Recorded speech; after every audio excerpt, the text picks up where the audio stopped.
오늘도 주의 이름으로 여러분을 사랑하며 축복합니다. 오늘 이 철야기도에 오신 저도 이 강단에 서는 게 하나님의 축복이고, 이번 주는 얼마나 바빠 불었는지 정말로 힘들게 살아버렸어요. 그런데 하나님께서 또 여러분 강단에 설 때마다 힘을 주시고 능력을 더하여 주십니다. 여러분 바쁘면 바쁜 대로 여러분 혼자 있고 외롭고 그러면 막 이렇게 막 그냥 헛생각하고 그런 거 생각할 거 없어요. 그냥 어떻든지 우리 한국교회를 세우고 한국교회 이미지를 축적하는데 여러분들이 함께 해주셔서 얼마나 감사한지 알 수가 없어요. 오늘 여러분들을 환영하며 우리 동탄 지성전과 우리 국악기도원 그리고 온라인으로 함께 하신 여러분들을 주의 이름으로 환영합니다. 우리 유튜브로 함께 하시는 분들을 위해서 박수 한번 드리십시다. 이렇게 박수를 받았는데 어떻게 또 이 채널에서 빠져나가겠습니까? 또 오늘 방송을 통해서 말씀을 듣는 분들도 동일한 은혜와 축복이 가득하시기를 바랍니다. 오늘 우리 하나님이 우리의 힘이 되어 주시기를 바랍니다. 능력이 되어 주시기를 바랍니다. 그리고 힘이 되시고 능력이 되시는 주님을 먼저 찬양합니다. 나의 힘이 되신 여호와여, 내가 주님을 사랑합니다. 주는 나의 반석이시며 나의 요새시라. 주는 나를 감지시니 나의 주 나의 하나님, 나의 피할 바위시요 나의 방 되시라. 나의 하나님, 나의 하나님, 구원의 불이시요 나의 산성이라.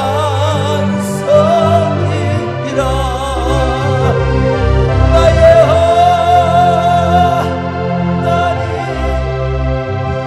나의 하나님, 그는 나의 여호와, 나의 구세주, 나의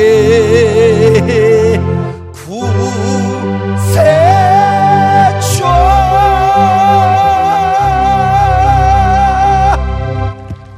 여러분, 신앙은 선택이라고 하였습니다. 하나님은 우리에게 자유를 주셨습니다. 근데 그 자유를 육체의 기회로 삼아서 여러분 우리가 죄의 종로로 서라면 절대로 안 됩니다. 우리는 하나님을 섬기는 기회요, 똑같은 자유인데도 어떻게 하면 내가 하나님을 섬기고 사랑하는 성도들에게 종노릇을 할 것인가. 사랑의 종입니다. 사랑의 종. 여러분, 우리가 형제 자매끼리 서로 비난하고 흉보지 말고 사랑하며 섬기는 사람이 예수 그리스도의 사랑 안에서 서로 사랑의 종노릇을 하는 것입니다. 여러분, 이게 뭐요? 좋은 선택을 하는 겁니다. 오늘 이 밤도 좋은 선택하시기를 축원합니다. 갈라디아 5장 13절 한번 보실까요? 시작. 형제들아, 너희가 자유를 위하여 부르심을 입었으나 그러나 그 자유로 육체의 기회를 삼지 말고 오직 사랑으로 서로 종노릇하라. 여러분, 우리에게 자유가 있지만 절대로 그 자유를 육체의 기회로 삼지 말라는 것 아닙니까? 육체의 기회로 삼지 말라는 것은 성령의 기회로 삼으라는 것입니다. 성령님은 항상 우리를 어떻게 인도하시느냐? 하나님을 사랑하는 쪽으로 인도하십니다. 하나님을 섬기는 쪽으로 인도하십니다. 그리고 형제자매끼리도 비난하지 말고 서로 사랑하는 쪽으로 인도하시는 거요. 마귀가 항상 우리를 미워하게 하고 증오하게 하고 하나님을 떠나게 하고 세속적으로 살게 만드는 것입니다. 여러분, 언제나 사랑 안에서 섬기고 종노릇하는 쪽으로 인도하시는 우리 성령님의 인도를 따라 사시기를 바랍니다. 하나님 나라에서 큰 자는 누구냐? 섬기는 자라고 했잖아요. 하나님 나라에서. 특별히 우리는 하나님을 섬기다가도 순간에 선택을 잘못하면은 그 선택의 자유로 육체의 기회를 이 방종의 기회로 삼을 수가 있어요. 그러면 우리는 어떻게 됩니까? 망하는 거예요. 망하는 거예요. 그러나 우리가 생명을 선택하고 우리가 축복을 선택하고 은혜를 잘 선택하면 하나님께 영광을 돌릴 수 있어요. 오늘 시간 생명을 선택하시기를 바랍니다. 여러분 언제나 은혜를 선택하시기를 바랍니다. 행복을 선택하시기를 바랍니다. 그래서 사람 사귀는 것도 언제나 생명나무 선택하는 사람을 사귀어야 되고 하나님 잘 섬기는 사람을 사귀어야 됩니다. 오늘 이 밤도 이런 거룩한 사귐의 교제 축복이 있기를 바랍니다. 아멘. 너 시험을 당해 죄 짓지 말고 너 용기를 다해 온 물리처럼 너 시험을 이겨 새 힘을 얻고 주 예수를 믿어 늘 승리하라. 우리 구주의 힘과 그의 위로를 빌라 주님 내 편에 서서 항상 도우리라. 자, 그러면 중요한 게 우리는 어떤 선택의 기준을 가져야 되는가, 무엇을 선택해야 되는가, 이게 아주 굉장히 중요해요. 오늘 몇 가지를 말씀을 드리는데, 첫째는 그것이 내게 생명이냐 아니냐, 그것이 내게 은혜가 되느냐 안 되느냐, 요걸 기준으로 삼고 여러분들이 선택을 하고 여러분들이 결정을 하는 게 좋습니다. 우리가 신앙생활하면서 내 깐에는요 옳은 일처럼 보여. 내가 생각할 때는 옳은 일이라니까. 그러니까 옳은 일을 행한다고 하면서 내가 옳은 일을 내가 한다고 하지만 그러나 하나님 보시기에 그 길은 생명이 아닌 경우가 있습니다. 그 길이 은혜가 아닌 경우가 있어요. 여러분, 옳은 일을 해놓고 내 마음이 허탈하고 내 마음이 허전하고 뭔가 죄를 지은 것 같고 그런 압박하는 마음이 다가오면 얼마나 미련하고 불쌍한 사람입니까? 그런 경험 안 해보셨어요? 아무리 우리가 옳은 일인 줄 알고 옳은 판단을 했어요. 내가 옳은 일인 줄 알고 했어요. 분명히 내가 들을 때는 그래, 옳은 일이라 하는 것이라고. 그런데 보니까 지내놓고 보니까 그것은 완전히 똥 밟은 일이요, 똥장군을 메고 다니는 일일 때가 있어요. 그 일을 하고 나니까 얼마나 그렇게 허전하고 얼마나 그렇게 허탈한지 알 수가 없어요. 분명히 사람이 보기에는 정의였어요. 옳은 일이었어요. 그런데 막상 그런 일을 하고 나니까 내 생명이 희미하고 침침하고 허전하고 답답하고 컬컬한 경우가 있다란 말입니다. 내 안에서 성령이 막 화르르르르르르르 타올라야 되는데 내 안에서 성령이 불이 막 사르르르 사르르 사르르 사르르 여러분 떠나버린 것 같아요. 영혼이 침침해지더라 이 말이요. 여러분, 그것은 사람 보기에는 옳은 일인 것처럼 보이지만 하나님 보기에는 절대로 옳은 일이 아니라는 것입니다. 그러므로 우리는 여러분요, 절대로 무엇을 우리가 하든지 간에 옳고 그름을 여러분 따지지 마세요. 옳고 그름을 따지기 전에 그것이 내게 생명이냐 아니냐, 그것이 내게 하나님의 은혜가 되느냐 안 되느냐, 이걸 먼저 따질 수 있기를 바랍니다. 마르다를 보세요. 예수님의 진제를 준비하고 밥상을 준비하는 일은 굉장히 좋은 일입니다. 아름다운 일입니다. 그런데 그녀는 그 좋은 일을 하면서도 늘 마음에 불평이 떠나지를 않았어요. 원망이 떠나지를 않았습니다. 그러니까 그녀는 좋은 일을 하면서도 생명을 잃어버렸어요. 예, 좋은 일을 하면서도 은혜를 잃어버렸어요. 여러분, 그렇잖아요. 막 열심히 교회 봉사하고 내가 혼자 다 했는데 이상하게 답답하고 컬컬하고, 그건 그 속에 여러분 생명이 없었다는 거예요. 은혜가 떠나버렸다는 것입니다. 좋은 일을 하면서도 예수님의 생명을 잃어버리고 주님이 나를 떠나버린다면 이거는 아니죠.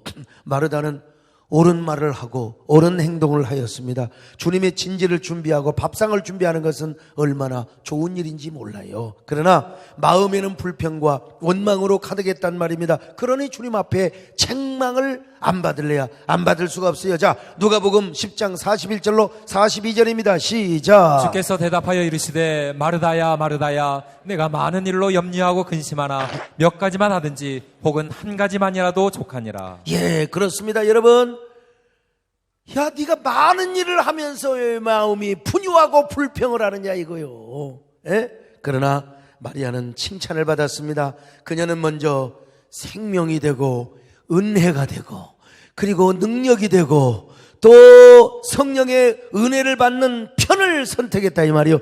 그게 무엇입니까? 말씀을 듣는 거였습니다.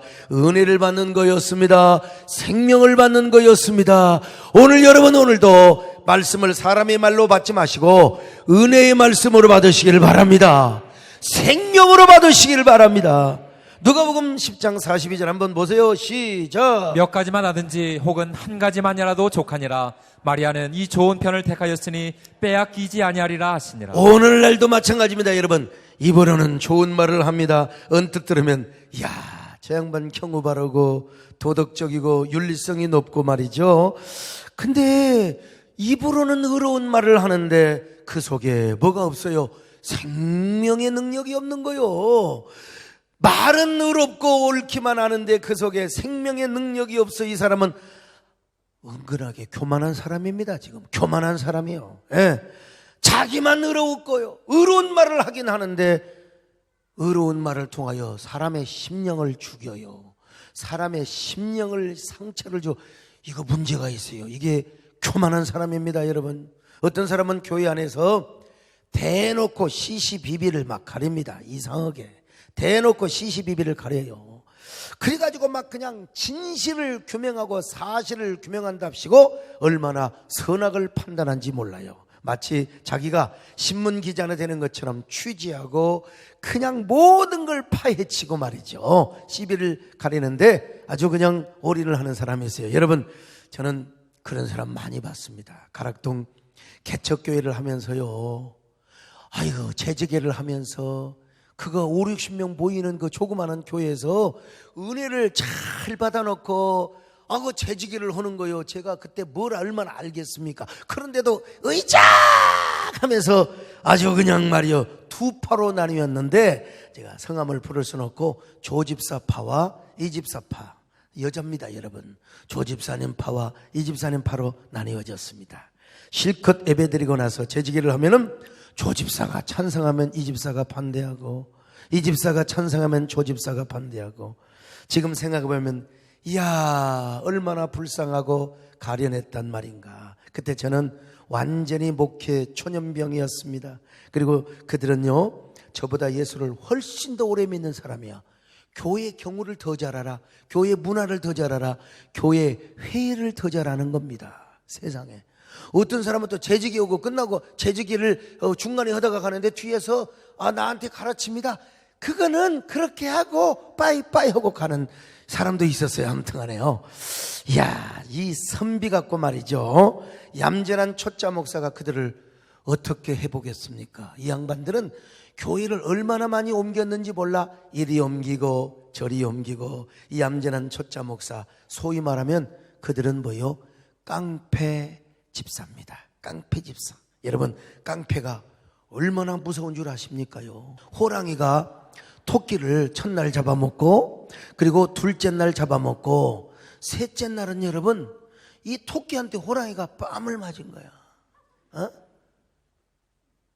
아니 토끼가 딱 보더니 야 이 새끼야 호랑이 인사하네?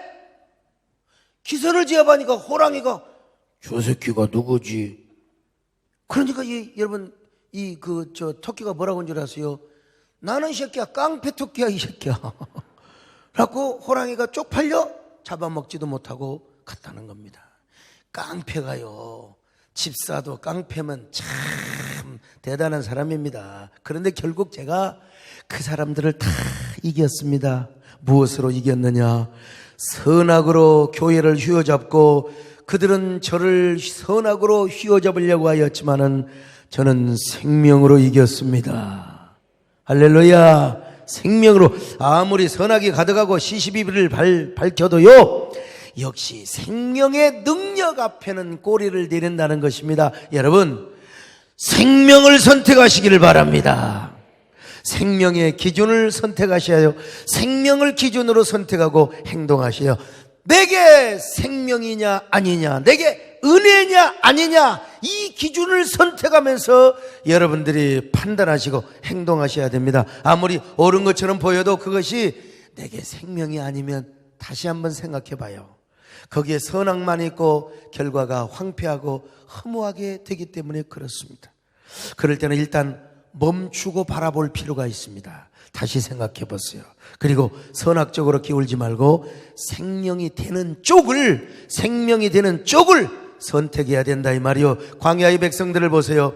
아무리 기성세대들이 자기들이 보기에는 옳은 이야기를 하고 자기들이 보기에는 똑똑한 얘기를 하는 것처럼 보여도 결국 그들은 은혜를 뺏겼어요. 옳은 말을 했는데 생명을 빼앗기고 말았어요. 축복을 빼앗기니까 어때요? 가나안 땅에 못 들어가고 그 기성세대들은 가나안 땅에 못 들어가고 광야에서 다 죽었던 것입니다. 그러므로 여러분은 언제나 여러분 생명을 선택하시기를 축원합니다. 하나님의 은혜를 선택하시기를 바랍니다. 생명나무를 선택하시기를 축원합니다. 나의 생명이신 예수, 당신은 나의 생명나무, 나의 사랑, 나의 소망이신 예수, 당신은 나의 생명나무.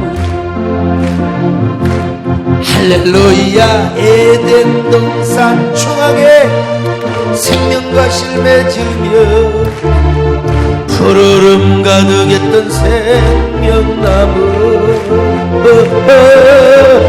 원망과 불평을 하지 않으며 아멘과 순종으로 생명나무 붙잡고 일으쓰리라. 천번을 불러도 내 눈에는 눈물이 멈추지 않는 것은 십자가의 그 사랑, 나를 살리려 하늘 보자 버리신 나를 사랑하신 분, 그분이 예수요. 천번을 불러도 내 눈에는 눈물이 멈추지 않는 것은 십자가의 그 사랑, 나를 살리려 하늘 보자 버리신 나를 사랑하신 분, 그분이 예수요. 내게 생명이냐 아니냐, 은혜냐 아니냐, 그걸 잘못 이해하면은 아이고 이거 내게 유익이 되느냐 안 되느냐, 이게 이해타산에 맞느냐 이렇게 착각하면 안 돼요. 이거는 뭐냐면 예수의 생명이요. 여기에 예수가 있느냐 없느냐, 할렐루야. 여기에 예수님이 있느냐 없느냐 이걸 따지라 이 말입니다. 예수님이 있는 곳을 선택하시길 바랍니다. 아무리 옳은 일이고 아무리 이것이 정의로운 일인 것 같아도 거기에 예수가 없으면 예수를 팔아먹고 거기서 정치를 해? 그러면 안 돼요. 절대로. 거기에 예수님이 있어야 됩니다. 예수님의 생명이 있어야 됩니다. 예수님의 능력이 있어야 됩니다. 예수님의 기쁘신 뜻이 있어야 되는 거예요. 아멘. 그래서 저는 여러분 지난 한 해도 그렇고 올해도 그렇고 저는 중심을 지켰잖아. 중심. 언제나 예수 중심. 할렐루야. 예수 중심. 우리 김종대 장로님, 제가 예수 중심을 지키니까 좌로나 우로나 치우치지 않고 제가 절대로 예수 중심.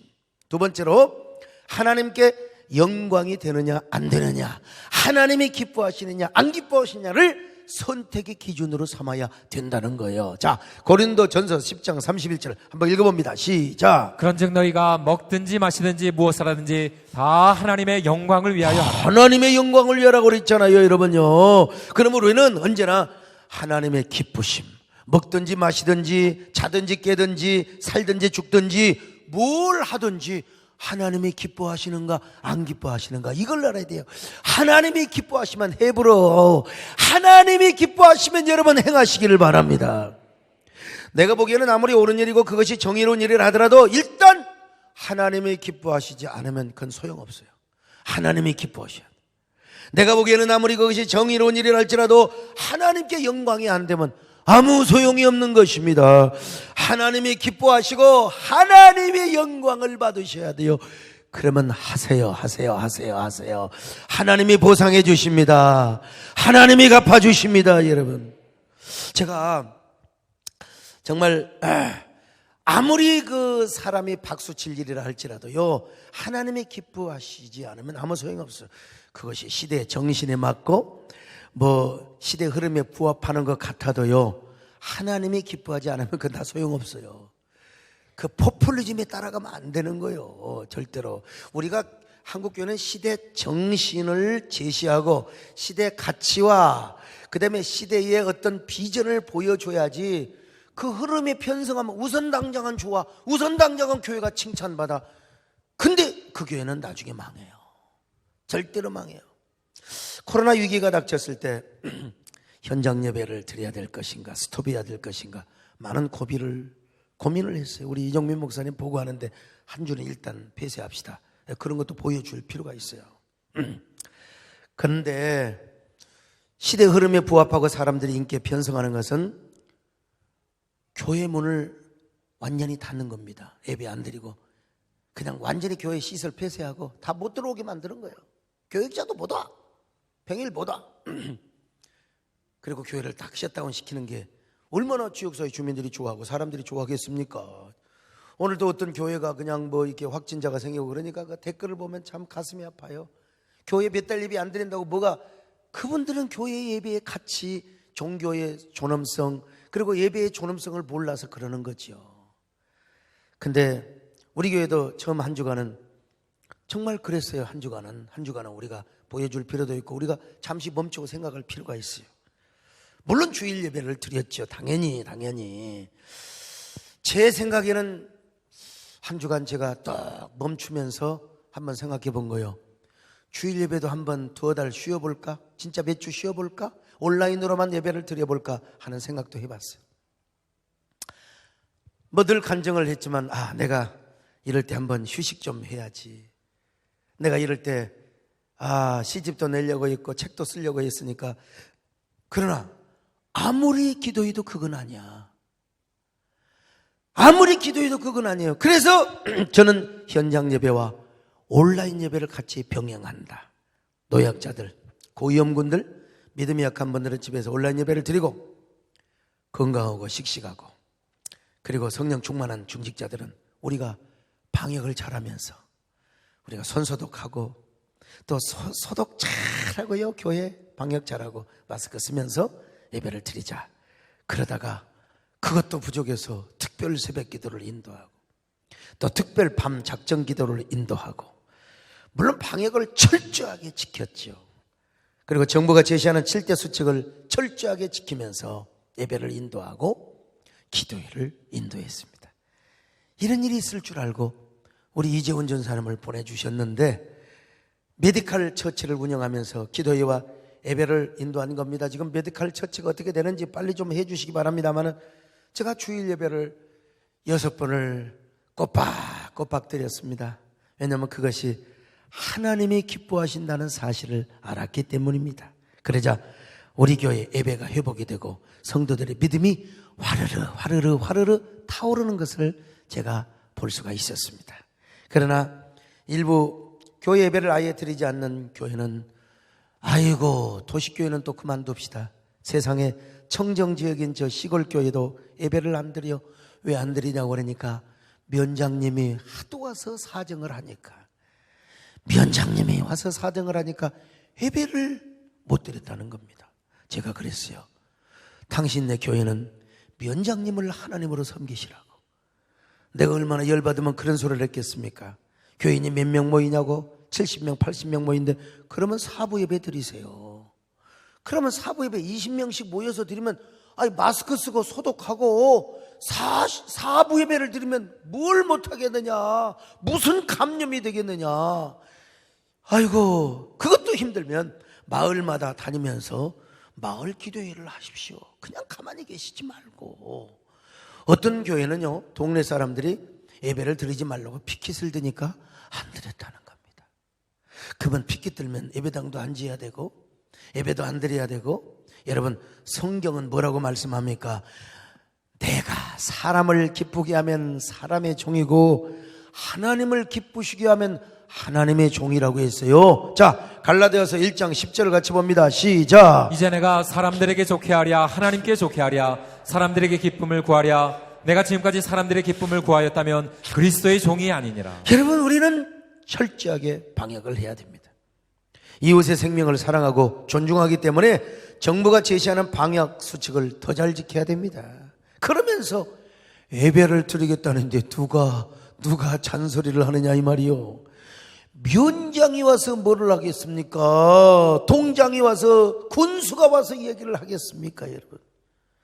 여러분, 시대의 흐름과 부합을 하고 사회가 원하는 대로만 하면 그 당시는 교회가 사람들에게 칭찬을 받고 박수를 받아요. 그게 바로 포퓰리즘입니다. 그러나 그런 교회는 역사 속에 사라졌어요. 교회사를 보면요, 바람과 함께 사라지는 것을 봅니다. 교회는 정말 그렇습니다. 하나님을 먼저 기쁘게 해야 될 줄로 믿습니다. 그래서 의를 위하여 핍박을 받는 자는 복이 있나니 뭐라, 천국이 저희 것임이라고 했잖아요. 우리 개인 신앙 더더욱 그렇습니다. 우리가 인기에 편승하고 시대 흐름에 따라가는 신앙생활을 하다 보면은 우리 신앙 반드시 소멸되게 되어 있습니다. 시대 흐름을 따라가면요. 그러나 하나님이 기뻐하시는 말을 선택하고 그것을 따라가면 절대로 멸절되지 않는다는 사실을 믿으셔야 돼요. 여러분, 언제나 하나님을 기뻐하시기를 바랍니다. 하나님 기뻐하시는 일을 여러분 행하시기를 바랍니다. 하나님 영광되는 일을 하시기를 바랍니다.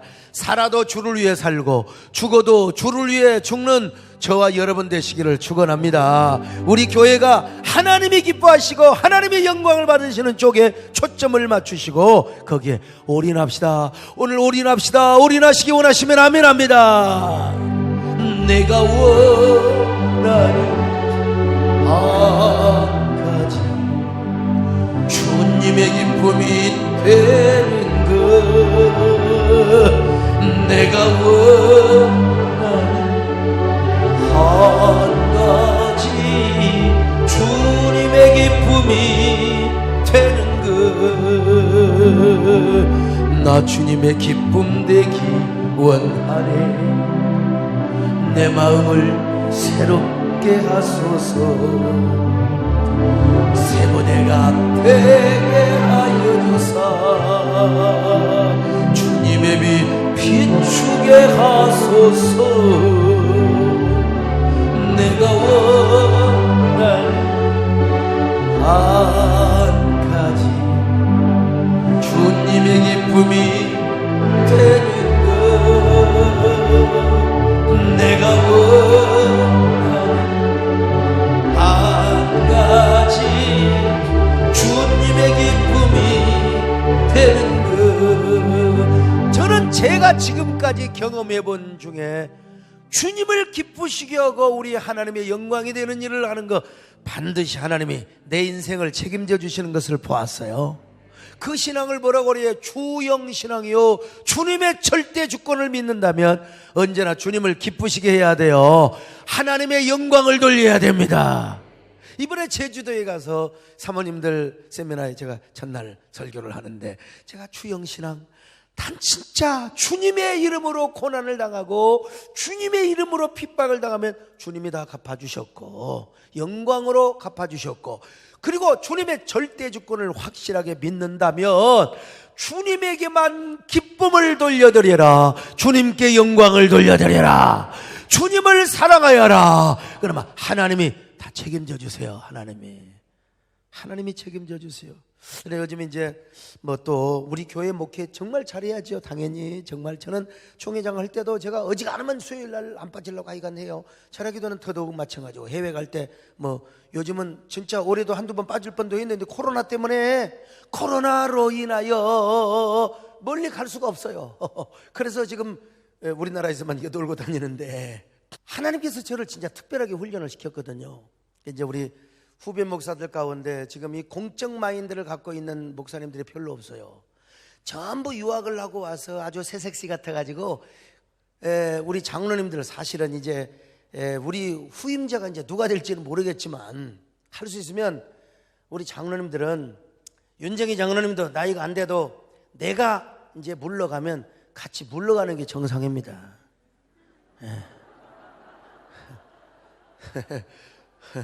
하여간 물러가는 게 좋아요. 우리 손정한 장로님도 나 은퇴 딱 시켜놓고 한 2, 3년만 하고 물러가는 게 사실은 좋아요. 왜냐면 요즘 한국교회를 보니까요, 새 목사님이 오면 이 늙은 장로들이 말이죠, 은퇴도 안 하고 그냥 은퇴가 되는데도 막 시어머니 노릇을 해가지고 목사님들이 장로님들 눈치를 보느라고 공적 마인드를 자기 서바이벌, 자기 생존을 하려고 정말로, 그래서 제가 볼 때는 아하, 저하고 함께한 장로님들은 그냥 우리 같이 가는 게 좋지 않을까 싶은 마음이 들어요.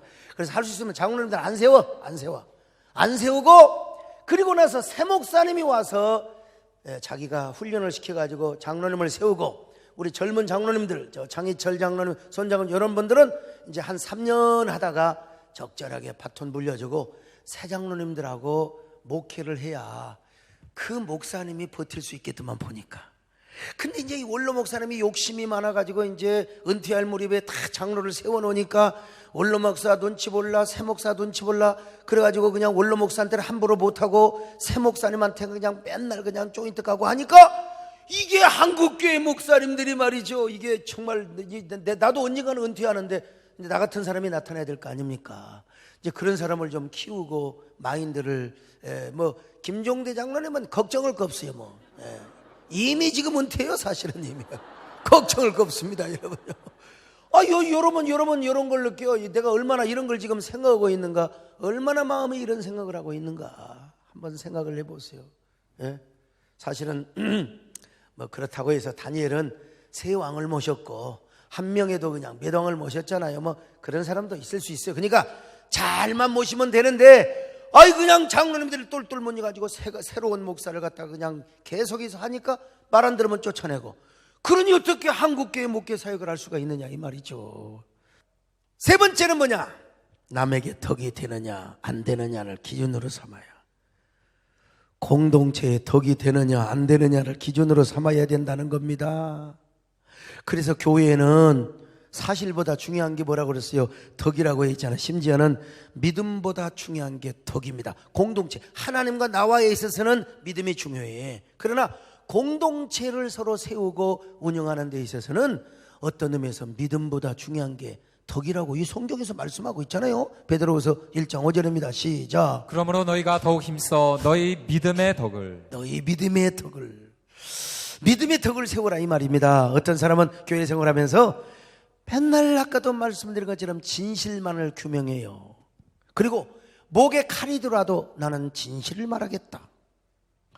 목에 칼이 와도 나는 절대로 사실을 본대로 말하겠다. 아니, 함이 무슨 거짓말을 했습니까?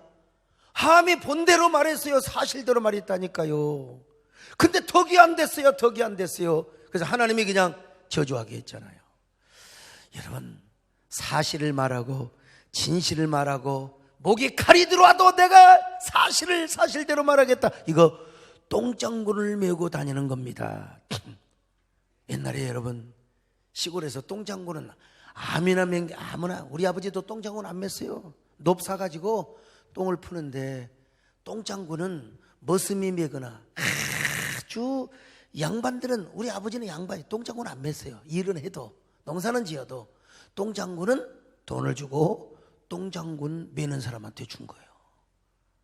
근데 어떤 사람은 자기는 옳은 일을 한다고 하는데 똥장군을 메고 다니는 거예요. 무거운지 뭘 나홀로 지고 견디다 못해 똥냄새가 나요.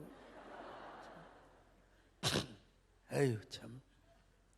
옛날에 서장로님 때에는 그런 거 있었겠죠. 옛날에는 우리가 똥을 밟고 다녔습니다. 이게 참, 똥 밟은 날 정말 재수 더럽게 없는 날 기분 나쁜.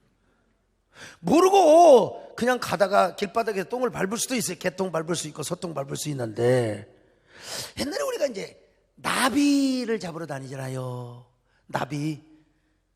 내 마음이 나비처럼 날아. 나비를 보면 얼마나 벌은 쏘긴 하지만 나비는 잡으면 참 재밌잖아요.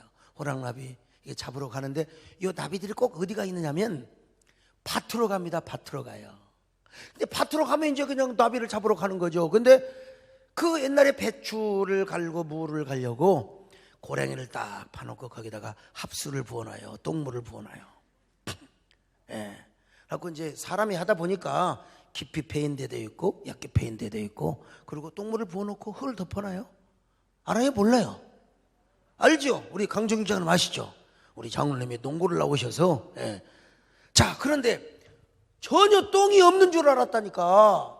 그런데 나비를 잡으려고 밑에도 안 보고 그냥 우러 가다가 그냥 국물이 절렁 있는 데가 있어요. 그걸 잘못 밟아버리면 그냥 세상에 사타구니까지 질터덕 해가지고, 이거 더러운 날입니다, 여러분. 그게 뭐냐면 교회 안에서 덕을 세우지 못하고 진실을 말하고 사실을 규명한다고 이런 사람이 보여 똥 밟고 다니는 행동을 하는 것입니다, 여러분.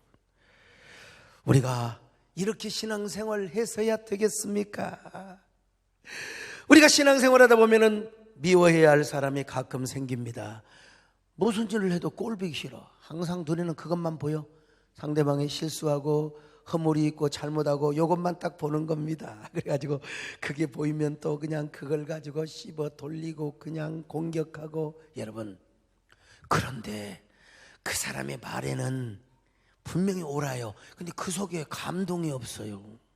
생명의 능력이 없어. 우리에게 가장 중요한 게 뭡니까? 예수의 생명입니다. 할렐루야. 우리 안에 예수의 생명, 우리 안에 예수, 우리 안에 예수, 우리 안에 예수. 예? 예수의 생명이 없는 사람은 두 눈에 얼마나 눈이 반짝거린지 몰라. 막 눈에서 레이저가 나오는 거예요. 막 그냥 반짝여. 그런데도 가슴에 생명이 하나도 없어요. 이런 사람은 덕을 세우지 못해요. 우리 언제나 덕 세우시기를 축원합니다. 덕을 세우면 하나님이 얼마나 기뻐하시는가. 여러분, 참된 그리스도인은 항상 덕을 세우려고 노력합니다. 그러기 위해서 생명의 눈으로 형제 자매를 바라봐요. 그리스도의 생명 가득한 안경을 쓰고 바라보니까 모든 게 사랑스러워요. 여러분, 우리 김기숙 집사님, 우리 승환이는 뭘 해도 이뻐. 밥을 먹어도 예쁘고 똥을 싸도 예쁘고 이뻐 죽겠어. 왜요? 내가 피를 흘려서 낳았기 때문에 그래. 우리 예수님은 여러분은 다 사랑하세요. 여러분들이 그런 예수님의 안경을 쓰고 보신다면 언제나 교회 안에서 공동체를 세우며 남을 세우며 언제나 온유한 말을 하게 되어 있습니다. 잠언 15장 4절 한번 보실까요? 시작. 온순한 혀는 곧 생명나무이지만 패역한 혀는 마음을 상하게 하느니라. 그러니까 이런 사람은 항상 내가 기분 나쁘다고 이 말을 하고 불평을 하면 교회 덕이 안 될 거야. 상대방한테도 덕이 안 될 거야. 내가 이성적 판단으로는 이해가 안 될 수 없어도 내가 교회의 덕을 생각해야지. 내가 교회의 덕을 생각해서 내가 참아야지. 내가 이해해야지. 내가 덮어야지. 하나님께서 그 사람을 높이 세워주시는 거예요. 여러분들이 똑똑한 치하고 여러분들이 아무리 옳은 말을 해서 하나님이 복을 안 주는 것보다 교회를 세우고 공동체를 세우셔서 여러분들의 가슴속에 생명의 은혜를 더 충만하게 해주시고 여러분을 세워주시고 여러분을 높여주신다면, 아멘, 높여주신다면. 요즘 저는요, 저한테 얼마나 많은 기회가 온지 몰라요. 소목사, 당신이 설교를 해야 화끈하게 할 수 있다. 얼마나 기회가 많이 온 줄로. 그런데 저는 안 하잖아요. 다 세워드리고 같이 가고. 여러분, 우리 교회가 혼자 담당해서 이런 일도 하고 저런 일도 할 수 있고 하지만 교회 함께 나누면서 함께 짐을 지고. 지난번에 그러잖아요. 같이 갑시다. 우리 같이 가야 돼. 같이 가야 돼요. 같이 갈 때 하나님께서 오히려 저를 세워주시고 저를 높여주시고 저를 더 존귀하게 해주시고 저를 견고하게 해주시는 것을 제가 봤습니다. 여러분도 공동체 덕을 세우시기를 축원합니다. 하나님이 보상해 주실 것입니다. 여러분 모두 이런 사람이 되시기를 축원합니다. 좋게 두 손 모아 피나 그 신은 천배 보사 찾아오는 이 아침 환히 비춰 주소서. 오 주 우리 모든 보혈의 피로 씻기어 하나님 사랑 안에서 행복 서로 믿음 안에서 서로 소망 가운데 사랑 안에서 손잡고 걷는 길. 오 주 사랑의 종소리 사랑의 종소리가 이 시간 우리 감사하게 하여주소서. 네 번째 마지막으로 사랑과 섬김의 기준을 두는 것이 좋아요. 오늘 성경에 보니까 사랑 안에서 종노릇하라. 자, 갈라디아 5장 13절 또 봅니다. 시작. 형제들아 너희가 자유를 위하여 부르심을 입었으나 그러나 그 자유로 육체의 기회를 삼지 말고 오직 사랑으로 서로 종노릇하라. 세상에는요 칼자리를 쥐고 힘을 부리는 사람이 힘이 있는 사람이요 권력자입니다. 그러나 예수 그리스도 안에서 진정으로 으뜸이 되고자 하는 자는 우리 주님께서 뭐라고 그랬어요? 야, 더 많이 섬겨라. 더 많이 섬겨라. 정말로 큰 자, 하나님 나라의 큰 자는 섬기는 자라고 있어요. 마태복음 20장 26절로 27절입니다. 시작. 너희 중에는 그렇지 않아야 하나니 너희 중에 누구든지 크고자 하는 자는 너희를 섬기는 자가 되고 너희 중에 누구든지 으뜸이 되고자 하는 자는 너희의 종이 되어야 하리라. 예수님께서 이 말씀을 하시기 전에 제자들이 막 서로 덮으려고 서로 도토리 키재기 하고 있었어요. 바로 이런 제자들에게 예수님은 누가 사랑과 섬김의 종이 될 것인가에 초점을 맞추어서 말씀을 하셨습니다. 그런 의미에서 요즘 저는요 섬김과 포용의 리더십 이게 얼마나 중요한가를 다시 깨달았어요.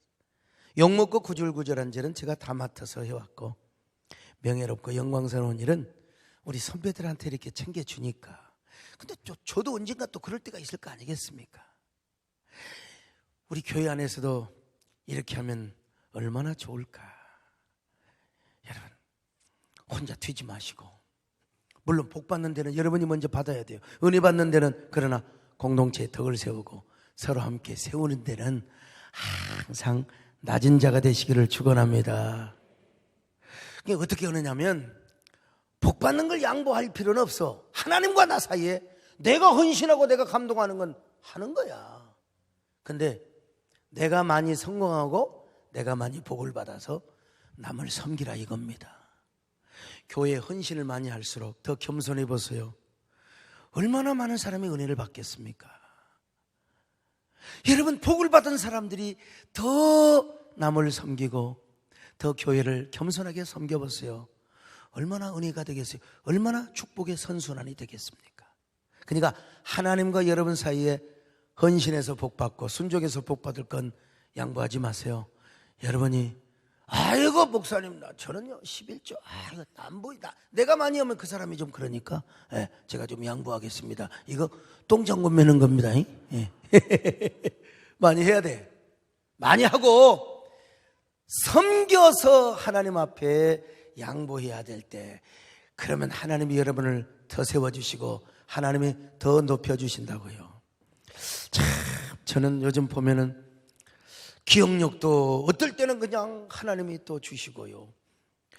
왜 이렇게 그냥 하나님께서 그 상황 판단을 잘하게, 그 순간적인, 이건 동물적 감각이 아니요 하나님이 저에게 주신 지혜입니다. 여러분 저의 똑똑함을 꼭 좀 용서해 주세요. 우리 오늘 어느 집사님 집에 신방을 갔어요. 그랬더니 우리 교회 와서 나는 담임 목사님 설교 너무 솔직하고 그분이 건축사 사무소를 하시는데 병점에 가서 오늘 신방 갔다 왔어요. 근데 그분이 교회 처음에 오자마자 부목사가 설교를 하더래요. 야, 저 부목사 시원시원하다. 두 번째 주일도 부목사가 설교하다. 근데 알고 봤더니 그 사람이 담임 목사였대요. 어떻게 담임 목사님이 자기는 그래서 이야 시원시원하다, 정말 솔직하다, 어떻게 자기를 저렇게 낮추며 저렇게 설교할 수 있을까? 그래가지고 자기가 이렇게 신앙생활 잘 하면서 오늘 사무실에 와서 기도해달라고 해서 갔다 왔는데 보니까요, 하나님 저의 유능함을 또 자랑하다가 보니까 제가 너무 유능하다고 여러분 용서해 주시기 바랍니다, 여러분. 근데 절대 툭툭 튀지 않습니다. 요즘은 같이 가고 섬겨주고 세워주고 그런 사람이 하나님 나라에 으뜸이 된다는 사실을 제가 알기 때문에 그러는 거예요. 알기 때문에. 여러분도 사랑과 섬김의 선택을 잘 하시길 바랍니다.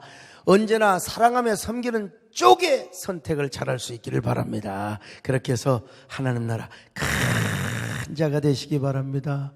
큰 자가 되시기를 바랍니다. 여러분, 축복은 나눌수록, 은혜는 나눌수록 더 커진다고 했잖아요. 우리 모두 이런 축복의 사람이 되시기를 정말로 주님의 이름으로 축원합니다. 아멘. 만세반석 말씀이에요. 만세반석 도전을 하고